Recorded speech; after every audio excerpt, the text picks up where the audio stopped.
private airport runway in the backyard of a 35,000 square foot chateau, a 235-acre estate that generates millions of dollars a year just by opening its gates, and a construction dynasty that literally poured the concrete for the city's most iconic skyline. Most people think of Atlanta as just the capital of hip-hop or the home of reality TV stars. They are looking at the surface. Beneath the music videos and the red carpets lies a network of financial fortresses that make standard celebrity wealth look like pocket change.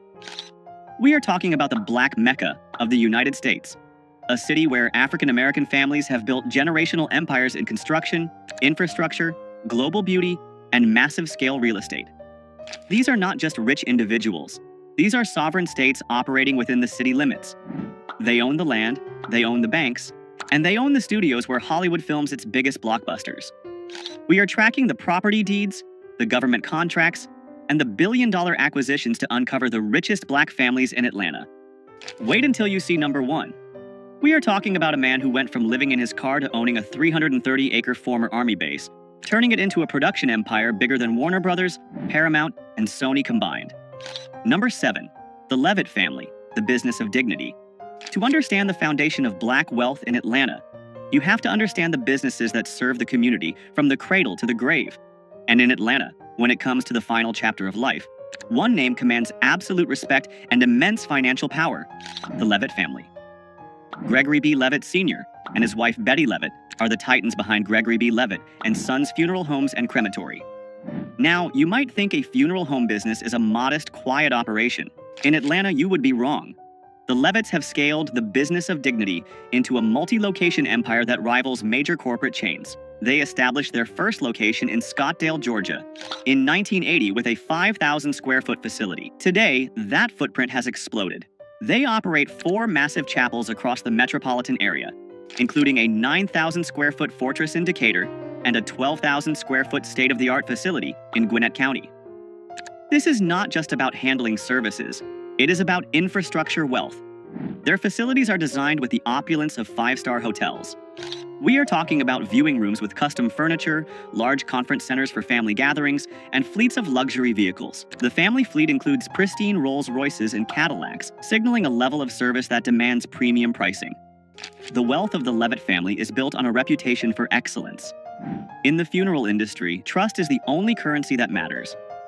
When you serve over 2,200 families annually, as the Levetts do, you are operating a logistics and hospitality machine that generates tens of millions in revenue. Their influence extends far beyond their chapels. The family has donated over $1 million to various charities and organizations. Their philanthropic footprint is so large that the DeKalb Medical Center named their emergency department reception area after Gregory and Betty Levett. This is legacy wealth. It is the kind of wealth that is woven into the fabric of the community.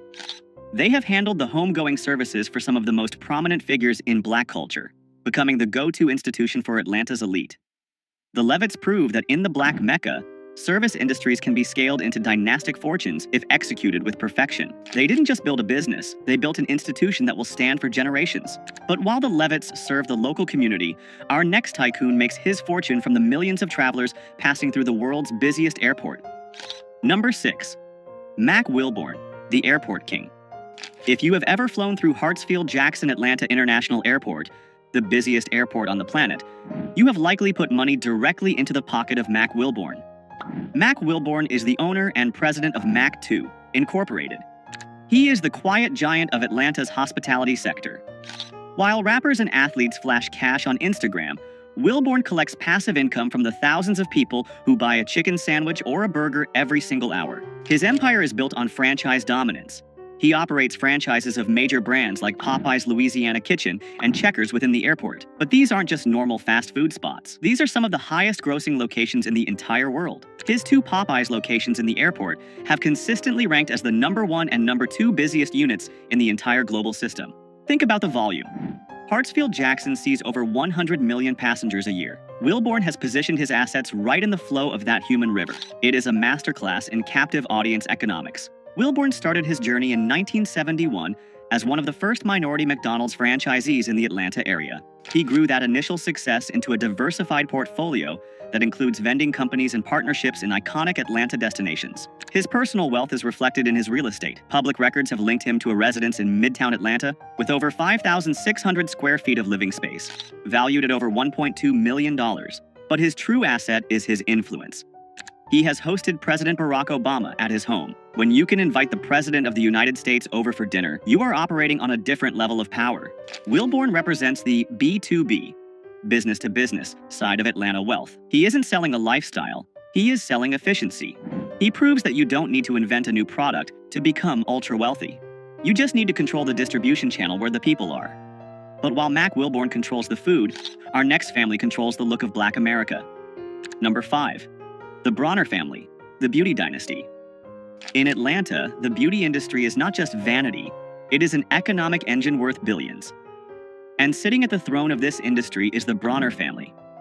They are the owners of Bronner Brothers, a private, family-owned company that is one of the largest African-American hair and skincare producers in the United States. Their story is the definition of generational wealth.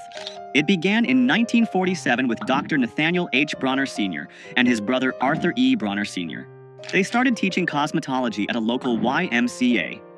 Today, the second generation, led by Bernard Bronner and his brothers, controls an empire that exports products around the globe. But their real cash cow is the Bronner Brothers International Beauty Show. This is not just a trade show, it is the Super Bowl of the hair industry. Held at the massive Georgia World Congress Center, it attracts between 40,000 and 70,000 hairstylists, barbers, and beauty experts from around the world. The economic impact of this single event is estimated to be approximately $60 million for the city of Atlanta. The family monetizes every aspect of this ecosystem. They own the product lines, BB African Royale, Tropical Roots, that the stylists use. They own the magazine, UPSCALE magazine, that dictates the trends. And they own the event where the industry gathers to spend money. This is vertical integration at its finest. Their wealth allows them to live lives of immense comfort and influence. The family is deeply embedded in the religious community as well, with Bishop Dale C. Bronner leading the Word of Faith Family Worship Cathedral, a mega church with thousands of members. This connection between business and faith is a pillar of the Atlanta elite structure. The Bronner family has navigated decades of change, from the Jim Crow era to the digital age, without losing control of their company. They have resisted buyouts and takeovers to keep the wealth within the family bloodline. They prove that owning the culture, specifically the unique beauty standards and needs of the Black community, is one of the most lucrative positions in the market.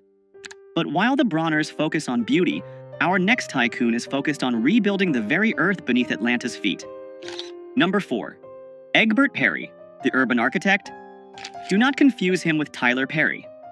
Egbert L.J. Perry is a tycoon in his own right, a man whose wealth is written in concrete, steel, and the skyline of the city. Egbert Perry is the chairman and CEO of the Integral Group. He is a real estate developer who didn't just build buildings, he reinvented the concept of urban housing in America. In the 1990s, Atlanta was facing a crisis with its public housing projects. They were dangerous, dilapidated, and economically isolated. Egbert Perry saw an opportunity where others saw a disaster.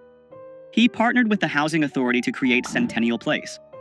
This was a revolutionary project. He tore down the old projects and built a mixed-income community. He put wealthy professionals right next door to subsidized tenants, creating a seamless neighborhood with high-quality amenities, schools, and recreation centers. This model was so successful, it became the federal standard for housing redevelopment across the United States. Because of this vision, the Integral Group now controls a massive portfolio of real estate assets across the country. We are talking about master-planned communities, transit-oriented developments, and commercial infrastructure valued in the hundreds of millions, if not billions, of dollars in total project capitalization. Egbert Perry's personal influence is staggering. He has served as the chairman of the board for Fannie Mae, one of the most powerful financial positions in the entire country. He sits on the boards of major corporations and has been inducted into the Real Estate Hall of Distinction. His wealth is intellectual capital, converted into real asset capital. He lives a life of quiet, powerful luxury. Unlike the entertainers who flash cash, Egbert Perry moves in the boardrooms where the future of the city is decided. His company is currently involved in the redevelopment of the massive General Motors assembly plant site in Doraville, a project that will create a city within a city. He represents the technocrat wing of the Black MECCA. He is the engineer who figured out how to make gentrification and community development profitable. But if Egbert Perry is the modern developer, our next family is the historic bedrock upon which modern Atlanta was built. Number 3. The Russell family, the concrete dynasty. If you look at the Atlanta skyline, you are looking at the legacy of Herman J. Russell. The Russell family is perhaps the most important business dynasty in the history of Black Atlanta. Herman J. Russell, who passed away in 2014, founded H.J. Russell and Company in 1952. He started as a plasterer. He ended up as the man who built the Coca-Cola headquarters, the Georgia Dome, Turner Field, and major expansions of the Hartsfield-Jackson Airport. Today, the company is run by his children, Michael Russell, CEO, H. Jerome Russell, President, and Donata Russell Ross. They have successfully transitioned the wealth from the founder to the second generation, a feat that many families fail to achieve. Let's look at the scale of their operation. H.J. Russell and Company is consistently ranked among the largest minority-owned firms in the United States. They don't just pour concrete, they manage real estate. They develop affordable housing, and through Concessions International, led by Donata, they operate food and beverage units in major airports across the country. Their family seat is legendary. Herman Russell's estate in Collier Heights, a historic, wealthy Black neighborhood, featured a 50-foot-long swimming pool where Dr. Martin Luther King Jr. used to swim.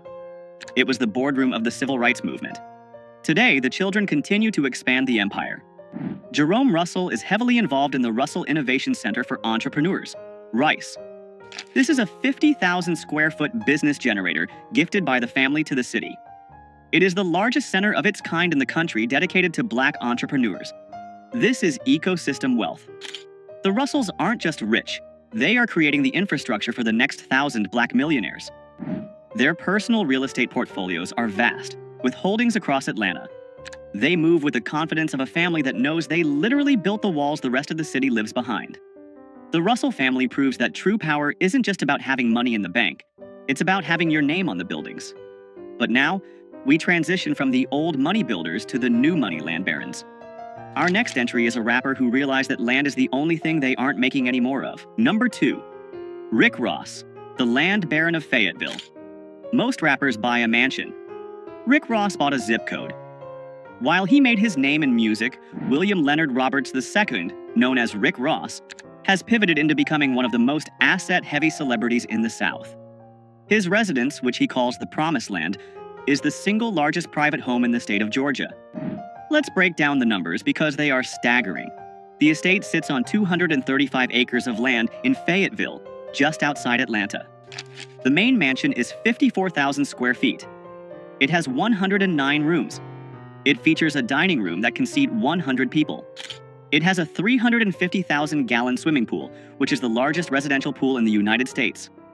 Ross bought this property from the legendary boxer Evander Holyfield for a reported $5.8 million in 2014.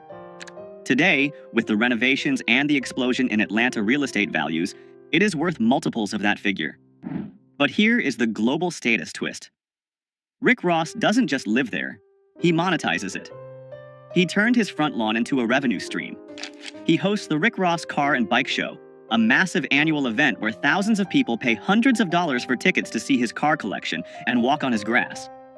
He turned his house into a convention center. And let's talk about that car collection. Ross owns over 100 cars, most of them classic Chevrolets and luxury Maybachs. He has a garage that looks like a museum, but he didn't stop at 235 acres. He recently spent another $4 million to buy an additional 87 acres adjacent to his property, expanding his kingdom even further. His business portfolio is equally dense. He owns over 25 Wingstop franchises. He owns Checkers and Rally's restaurants. He has partnerships with Bel Air Rosé and Rap Snacks. Rick Ross is the ultimate example of diversified hustle. He took the cash flow from rap music and poured it into tangible, hard assets, land, franchises, and classic cars. He cuts his own grass, literally, to save money and keep himself grounded, but he lives in a palace that was built for royalty. He proves that in the new Atlanta, you can start as a correctional officer, become a rap star, and end up as a landed gentry. But even the Promised Land pales in comparison to the sheer, industrial-scale dominance of our #1 spot. This is a man who didn't just buy a house.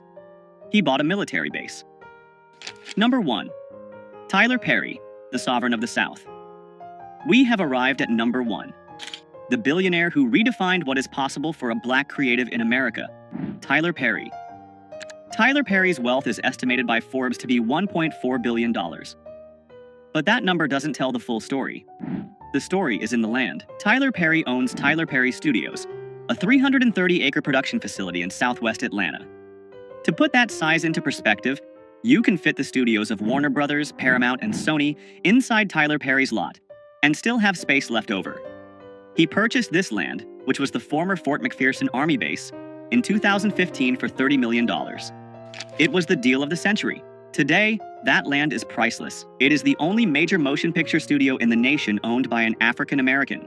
The studio features 12 massive sound stages, each named after a black Hollywood legend like Sidney Poitier and Oprah Winfrey. It has its own replica of the White House, which he rents out to productions like The Oval. It has its own neighborhoods, a green screen building, and acres of woodlands. Marvel shoots Black Panther here. The Walking Dead filmed here. Every time a major studio needs a facility in the Hollywood of the South, they have to pay rent to Tyler Perry. But his personal lifestyle is just as astronomical. For years, he lived in a 17-acre estate in Buckhead that was so lavish it set records when he sold it. He sold it for $15 million to an evangelist, and it was later bought by Steve Harvey. This house featured a 70,000-gallon infinity pool and a ballroom underground.